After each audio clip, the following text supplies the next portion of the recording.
Assalamualaikum warahmatullahi wabarakatuh. Halo Sobat Platform Politik, kritik puji kuasa nyala kebenaran. Kali ini saya tidak hanya sendiri, nanti saya akan berbincang dengan salah satu pejabat penting di negeri Konoha. Saksikan bincang-bincang saya bersama beliau, penting untuk kita ikuti bersama.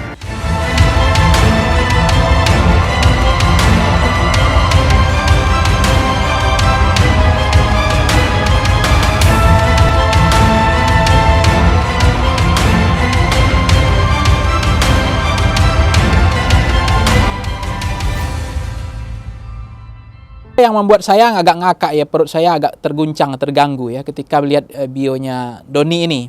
Kalau penontonnya memang nggak kaleng-kaleng, bukan main ya, jutaan semua itu setiap beliau video-video lucu yang tolol lah, yang bangsat lah itu, jadi itu menarik. Tapi begitu lihat bionya Wakil Menteri Tenaga Dalam itu, kenapa namanya seperti itu? Kenapa nggak pakai tenaga surya atau arus bawah, arus kuat, Menteri Tenaga Pendek gitu? Sebenarnya apa ya? Itu sebenarnya coba lucu-lucuan aja, karena memang banyak posisi wakil menteri saat ini kan. Hampir setiap kementerian ada wakil menteri, ya kan? Ya saya ikut-ikutan aja. Sebelumnya malah saya itu waktu zaman pilkada saya bikin calon wali kota Jakarta Selatan. sampai waktu itu kan karena gue sering mengkritik kan, terus ada netizen mungkin dia nggak paham kalau di Jakarta Selatan itu kota administratif kan. Dibilang, lu calon kepala daerah goblok lu, kata dia. Ya kan, apa, kritik-kritik orang mulu, udah kayak bener aja gue sumpahin kalah lo. Dalam hati gue, ini orang kena trigger nih. Nggak ada kan pilkada di Jakarta Selatan kan, nggak ada. Nggak ada ya. Jadi gue bikin dulu sebelum wakil menteri itu gue bikin calon wali kota Jakarta Selatan. Terus gue edit muka gue pakai baju kepala daerah gitu kan. Dan orang-orang ke trigger, nih calon kepala daerah goblok katanya kan. Jadi sebenarnya pas begitu udah selesai pilkada, gue rubahlah di bio gue itu jadi Wakil Menteri Tenaga Dalam periode 2024-2029. Oh, masih ada periodenya ya, Ada periodenya 2004-2009. Berarti ada masa jabatan batasan juga ya? Kata saya nggak seumur hidup gitu. Lucu-lucuan aja sebenarnya. Ini juga banyak pertanyaan, kenapa, apakah miskomunikasi atau tidak ada pemberitahuan atau wakil presidennya udah nggak ada di grup WhatsApp, sehingga pas acara pelantikan wakil presidennya tidak hadir. Kalau dalam hal ini gue lebih ke positive thinking ya. Oke. Mungkin dia lagi ada penugasan ke Papua kan. Emang kan fokusnya kan kalau lihat dari dulu kan Gibran ditugaskan di Papua gitu kan. Bahkan sempat dulu menteri koordinator hukum, Menteri koordinator apa tuh siapa? Yang mana? yang mengatakan kalau Gibran akan berkantor di Papua. Oke ya. Ada. Yusril Isamahendra kan sempat mengatakan. Jadi kalau dia di Papua ya bisa jadi dia nggak ada di grup WhatsApp atau memang penugasan memang di sana untuk sementara. Berarti masih ada di grup WhatsApp. Udah ada pemberitahuan lah ya. Cuma nggak memungkinkan untuk hadir di. Tetapi ini kan sejarah juga nih Don. Jarang. Ya, tambah wapres sejarah. Biasa ada wapres terus. Pernah terjadi nggak di Kementerian Tenaga Dalam seperti ini kasus ini? Kenapa mengkritik terus sampai kapan? Dan kenapa nggak dikritik aja Kementerian Tenaga Dalam dulu sebelum yang pemerintah sekarang gitu? Sebenarnya kan kalau kementerian gue ini kan kementerian fiktif kan ya. Kementerian lucu-lucuan aja. Ada juga kementerian baku hantam juga ada. Kementerian kurang ajar juga ada kan. Kementerian tempat orang tolol kayak mentot juga ada. Macam-macam jadinya. Nah, kenapa gue kalau ditanya kenapa gue kritik pemerintah? Terus kenapa lo dari dulu nggak kritik pemerintah? Tuh sering dipertanyaan gitu kan, karena lo pendukung Jokowi, kenapa nggak lo dukung Jokowi? Menurut gua dari 2014 sampai akhir-akhir masa jabatan Jokowi itu masih oke lah. Ada banyak kebijakan pro rakyatnya. Terus begitu udah ganti kepemimpinan, kan Jokowi itu mulai akhir-akhir masa jabatan aja yang udah mulai agak sedikit melenceng ya. Mulai dari mengubah undang-undang di MK ya kan, yang akhirnya yang menguntungkan untuk anaknya sendiri, ngerubah undang-undang cuma untuk menguntungkan anaknya sendiri. Nah, itu menarik tuh kalimat itu. Yang paling kerusakan itu dimulai, itu yang paling viral saya lihat. Ya, dimulai dari keluarga itu sendiri kan? Ya kan waktu itu kan sebenarnya pada saat sebelum yang demo-demo itu ya, itu kan rame itu di framing bahwa Gibran wapres kita ini tidak joget-joget itu. ada videonya. Ada videonya tuh. Nah, kan yang gue tangkap ini negara ini dimulai dari joget-joget tuh orang oleh bapaknya. Itu yang gong saya lihat kemarin. Iya, gitu. Coba liatin videonya. Emang ada videonya dia ngomong gitu. Emang salahnya joget tuh apa gitu kan? Nah, sekarang kan emang dinormalisasi sama keluarga mereka joget-joget itu. Persis. Bahkan pun Ibu Iriana mantan RI 2 itu pernah sering juga joget-joget di beberapa kegiatan kan gitu kan. 17-an ya. Jadi ketika misalnya dilihat wah negara ini rusak gitulah kalau menurut orang-orang rusak negara ini dimulai dari keluarga dia. Artinya nggak berhenti mengkritik ya. Artinya kementerian yang tenaga dalam tetap ya, tetap dikritik. Cuma memang apa yang terjadi ini nggak bisa arti didiamkan, tetap bisa, pro rakyatnya tetap betul. Ya. Gini juga loh, maksudnya kalau gue juga banyak juga misalnya nggak selalu mengkritik, gue juga banyak misalnya mengapresiasi juga kinerja pemerintah gitu kan. Yang bagus harus kita katakan bagus, ya kan. Yang buruk ya harus kita katakan buruk kan gitu. Jadi objektif aja. Terus kalau sampai kapan gua harus mengkritik pemerintah? Ya kalau udah benar juga nggak bakal dikritik, kan apa yang mau dikritik? Tahu jawabannya sampai kiamat. Udah kiamat. Tapi terakhir yang menarik kan KPU itu kan, akhirnya nggak jadi juga. Jangan-jangan, iya kan itu yang maju mundur kayak Syahrini kan. Terus saya juga bingung urgensinya apa di saat rakyat lagi butuh lapangan pekerjaan, ya kan. Terus kok tiba-tiba KPU ini bukan tahun politik, bukan mendekati juga tahun politik, terus kenapa mau dirubah? Tiba-tiba nggak bisa diakses. Nah, akses dan akhirnya masih bisa diakses. Terus terakhir tuh ada calon wakil presiden, ada 3 calon wakil presiden. Yang pertama 01 siapa namanya? Caimin lulusan S2. Terus yang 02 itu Gibran Raka Buming Raka itu di pendidikan terakhirnya tulisannya pendidikan terakhir. Terus yang terakhir itu Prof Mahfud pendidikan terakhirnya S3.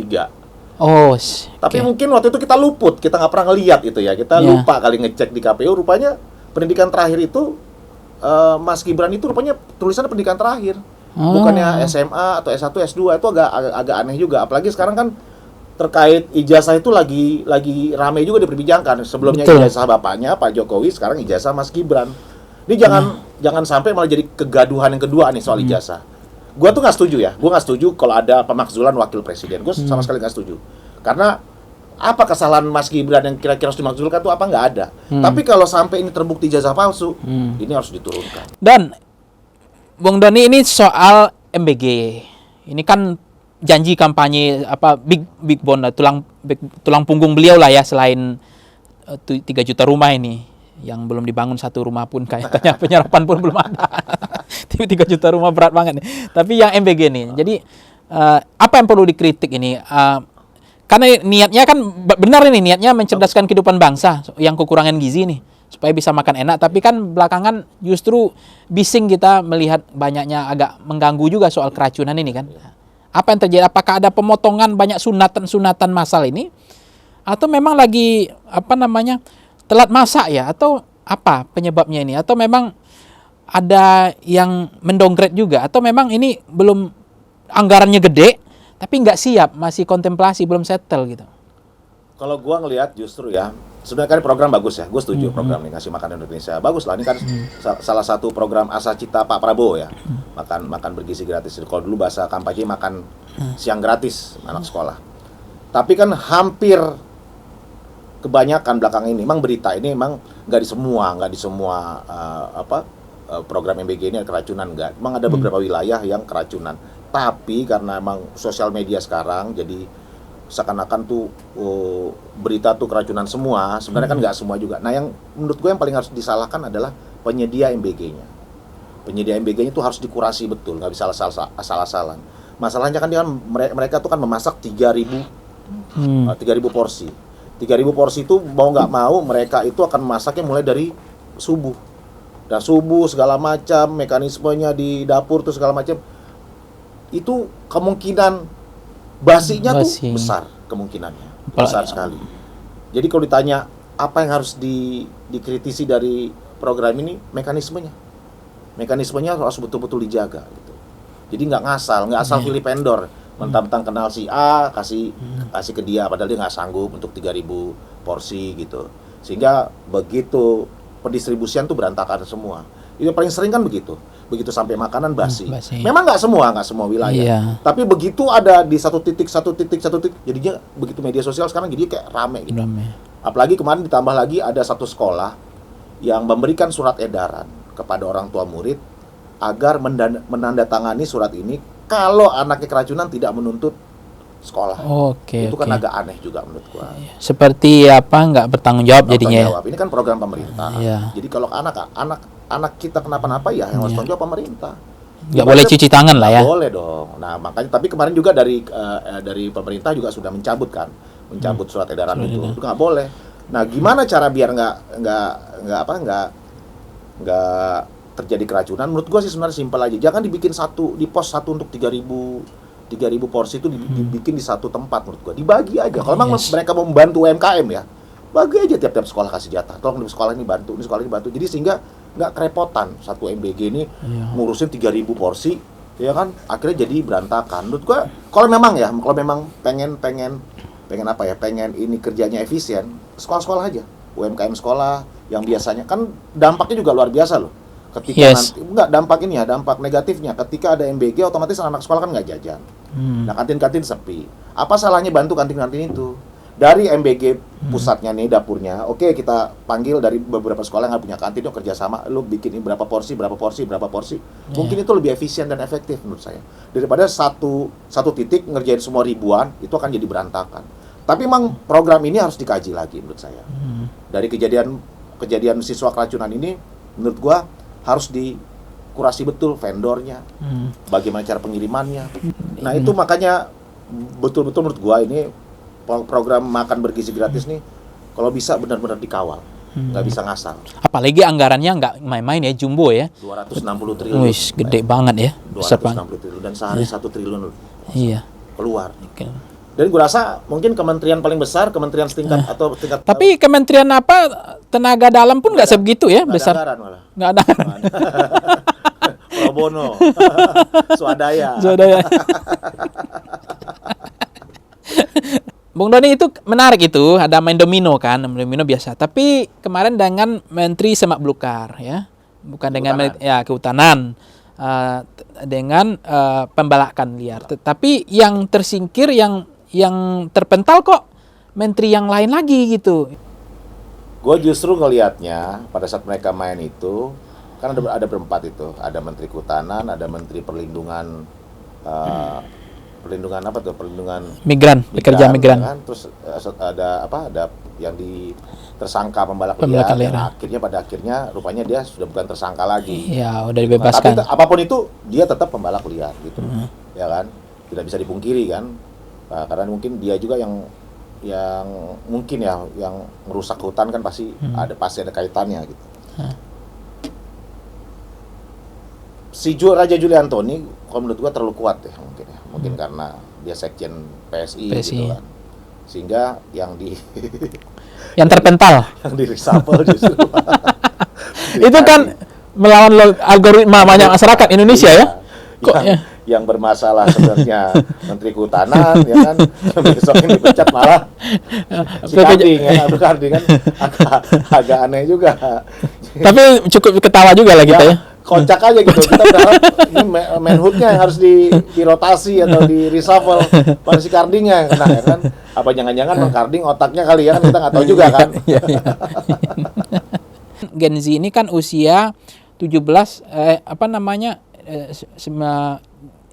jumlahnya itu 74 juta. Di Indonesia? Di Indonesia, 27%. Nah, ketika peristiwa Nepal kemarin, dia kekuatan politik yang mematikan. Nah, kemarin ketika Gen Z juga ngomong 17+8, ini kan dari like langsung ke action kan, dari like sama mereka viewers itu berubah jadi like. Nah, itu kita bahas sedikit ya. Boleh. Artinya ini nggak bisa diremehkan, ini generasi yang betul-betul serius. Apalagi kemarin ada indikasi mau tidak suka dengan transparansi. Nah, itu Gen Z nggak suka banget gitu loh. Mau menutup akses ijazah ini gitu. Jangan main-main gitu kan. Intinya kayak gitulah ya. Nah, tapi agak serius ya ini dan Bang Dan. Agak serius dikit ini ya. Ini terakhir ini, udah nggak ada lagi. Kan Gen Z ini memang fenomenal ya. Dan ini gue ngeliat nih kayak ada suatu bisa dibilang suatu perubahan. Baik perubahan pola pemikiran mereka yang tadinya nggak yakin loh Gen Z kritis terhadap urusan politik ini. Bahkan pada saat kemarin Gen Z pun pilihnya joget-joget kan. Terbukti kan 58%, 02 menang cuma modal joget-joget gitu kan. Gemoy. Iya kan, nggak modal visi misi apa segala macam, joget-joget, pokoknya joget. Akhirnya kan sekarang mereka juga yang akhirnya kelimpungan.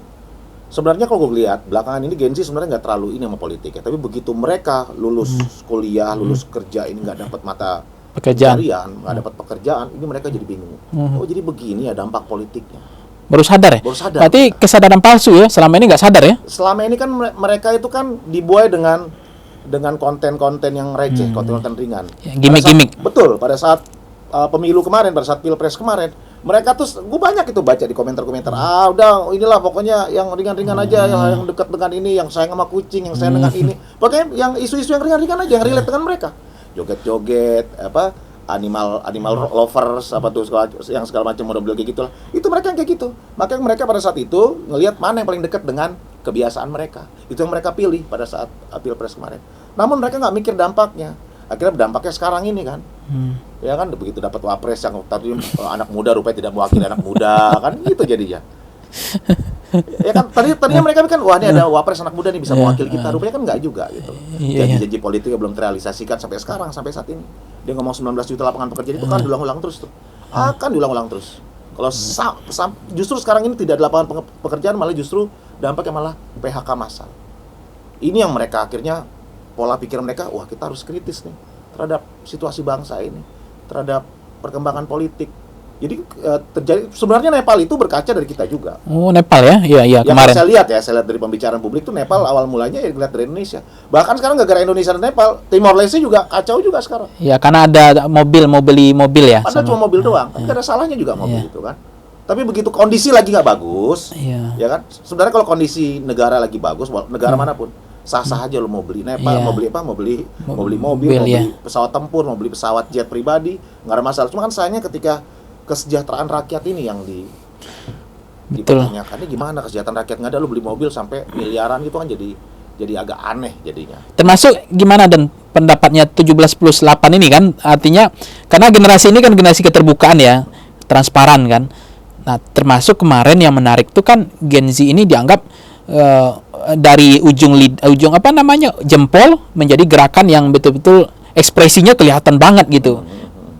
Artinya tidak menerima lah dia diperlakukan, kan jumlahnya memang nggak sedikit. Gen Z di Indonesia kan hampir 74 juta kan, 24%. Nah artinya ini kan gerakan punya masa depan juga ya. Artinya selama ini anggota DPR kita itu kan biasanya formalitas, kaku gitu ya. Tiba-tiba ada generasi Gen Z yang dia ciri khasnya itu keterbukaan, dia kritis, dia berani menyampaikan pendapat. Ini berarti kan masa depan kita, jangan-jangan Gen Z hari ini sama milenialnya nggak bisa dianggap enteng lagi sama pejabat kita ya, suaranya. Kalau menurut gue Gen Z dan milenial sekarang akan dominan di 2029 nanti. Bahkan bukan 2029, saat ini juga dominan. Kemarin demo-demo justru yang banyak anak SMA Gen Z. Yes, persis. Yang paling frontal mau dibilang itu anarko atau apa, tapi yang paling banyak anak SMA. Bahkan yang hilang sampai sekarang yang 2 orang lagi belum ketemu tuh anak SMA kan. Wah salah, seingat saya sih itu. Mau dikoreksi kalau salah. Tapi bukannya kemarin udah diketemukan oleh Kementerian Tenaga Dalam ada satu orang ketemu di mana gitu udah di Malang ya. Malang ya. Jualan apa? Jualan barongsai apa jualan apa? Berkat Kementerian Tenaga Dalam mencari kemarin. Ya tinggal 2 katanya, tapi tinggal 2 yang belum ditemukan. Ya mudah-mudahan kita ditemukan. Kita doain, cepat ketemu lah dan tidak terjadi apa-apa gitu. Sekian bincang-bincang kita dengan Wakil Menteri Tenaga Dalam. Nampaknya ada harapan, tapi kok kalau berbincang dengan Wakil Menteri Tenaga Dalam ini hampir skeptis lagi, nggak ada harapan lagi kita ini. Jadi saksikan terus channel Papuan Politik, kritik puji kuasa nyalakan nurani. Assalamualaikum warahmatullahi wabarakatuh.